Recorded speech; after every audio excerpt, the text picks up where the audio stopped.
ಪುತ್ತೂರು ವಿಧಾನಸಭಾ ಕ್ಷೇತ್ರಗಳಲ್ಲಿ ರಸ್ತೆಗಳು ದುರಸ್ತಿಯಲ್ಲಿದ್ದು ವಾಹನ ಸವಾರರು ದುರಸ್ತಿಯ ಸಮಸ್ಯೆಯನ್ನ ಎದುರಿಸುತ್ತಿದ್ದಾರೆ.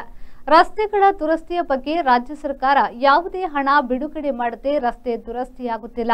ಈ ನಡುವೆ ಗುಂಡಿಗಳನ್ನು ಮುಚ್ಚಲು ಡಾಮರು ರಸ್ತೆಗೆ ಮಣ್ಣು ಹಾಕುವ ಪರಿಸ್ಥಿತಿಯನ್ನು ನೋಡಿದಾಗ ರಾಜ್ಯ ಸರ್ಕಾರ ಆರ್ಥಿಕವಾಗಿ ದಿವಾಳಿಯಾಗಿದೆ ಎಂಬ ಸಂದೇಶ ನೀಡುತ್ತಿದೆ ಎಂದು ಮಾಜಿ ಶಾಸಕ ಸಂಜೀವ ಮಠಂದೂರು ಅವರು ಆರೋಪಿಸಿದ್ದಾರೆ.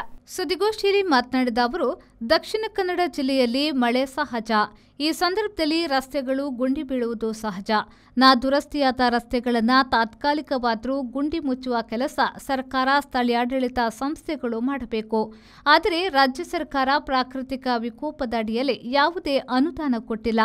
ಹಿಂದೆ ಯಾವುದೇ ಸರ್ಕಾರ ಇದ್ದಾಗ ಪ್ರಾಕೃತಿಕ ವಿಕೋಪ ಆದಾಗ ಎನ್ಡಿಆರ್ಎಫ್ ಮತ್ತು ಎಸ್ಡಿಆರ್ಎಫ್ನಲ್ಲಿ ಬೇರೆ ಬೇರೆ ಅನುದಾನ ಬರುತ್ತಿತ್ತು.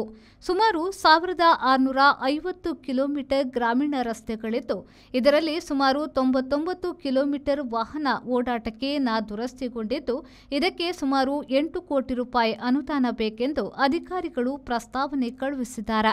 ಆದರೆ ಇಷ್ಟರವರೆಗೆ ಒಂದು ಚಿಕ್ಕಾಸು ಅನುದಾನವನ್ನ ಕೂಡ ಸರ್ಕಾರ ಬಿಡುಗಡೆ ಮಾಡಿಲ್ಲ ಎಂದು ಹೇಳಿದರು. ಜಿಲ್ಲಾ ಪಂಚಾಯತಿಗೆ ಸಂಬಂಧಪಟ್ಟಂತ ರಸ್ತೆಗಳಿವೆ. ಅದರ ಒಟ್ಟಿಗೆ ನಮ್ಮ ಎಂಡಿಆರ್ ಪಿಡಬ್ಲ್ಯೂಡಿ ಇಲಾಖೆಗೆ ಸಂಬಂಧಪಟ್ಟಂತ ಜಿಲ್ಲಾ ಮುಖ್ಯ ರಸ್ತೆಗಳು, ರಾಜ್ಯ ಹೆದ್ದಾರಿಗಳು, ರಾಷ್ಟ್ರೀಯ ಹೆದ್ದಾರಿಗಳಿವೆ.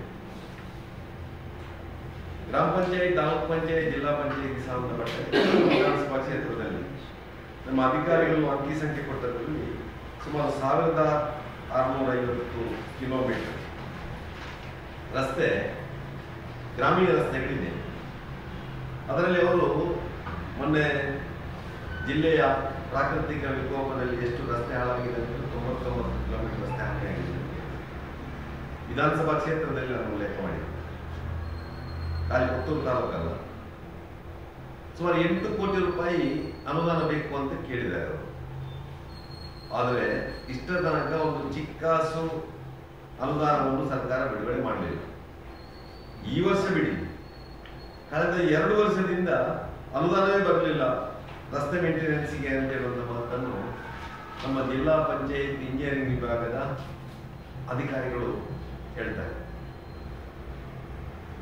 ಅದೇ ರೀತಿಯಲ್ಲಿ ಇವತ್ತು ಪಿಡಬ್ಲ್ಯೂಡಿ ಇಲಾಖೆಗೆ ಸಂಬಂಧಪಟ್ಟ ಹಾಗೆ ನಮ್ಮ ಪುತ್ತೂರು ವಿಧಾನಸಭಾ ಕ್ಷೇತ್ರದಲ್ಲಿ ಸುಮಾರು 124 ಕಿಲೋಮೀಟರ್ ಪುತ್ತೂರು ತಾಲೂಕಲ್ಲಿದೆ.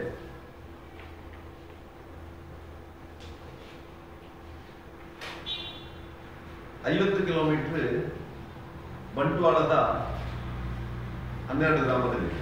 ಒಟ್ಟು 174. ನಾನು 124 ಅಂತ ಕೊಟ್ಟಿದ್ದೇನೆ. 174 ಆಗಿದೆ. ಅದು ಪುತ್ತೂರು ತಾಲೂಕಿನ ಮಾತ್ರ ಕೊಟ್ಟಿದ್ದೇನೆ. ವಿಧಾನಸಭಾ ಕ್ಷೇತ್ರ ಆಗುವಾಗ 174 ಕಿಲೋಮೀಟರ್ ಆಗಿದೆ. ಸುದ್ದಿಗೋಷ್ಠಿಯಲ್ಲಿ ಬಿಜೆಪಿ ನಗರ ಮಂಡಲದ ಅಧ್ಯಕ್ಷ ಶಿವಕುಮಾರ್ ಪಿಪಿ, ಜಿಲ್ಲಾ ಕಾರ್ಯದರ್ಶಿ ವಿದ್ಯಾಗೌರಿ, ಶಕ್ತಿ ಕೇಂದ್ರದ ಪ್ರಮುಖರಾಗಿರುವ ನಾಗೇಂದ್ರ ಬಾಳಿಗ, ಶಶಿಧರ್ ನಾಯಕ್ ಉಪಸ್ಥಿತರಿದ್ದರು. ಅನೀಶ್, ವಿ4 ನ್ಯೂಸ್, ಪುತ್ತೂರು.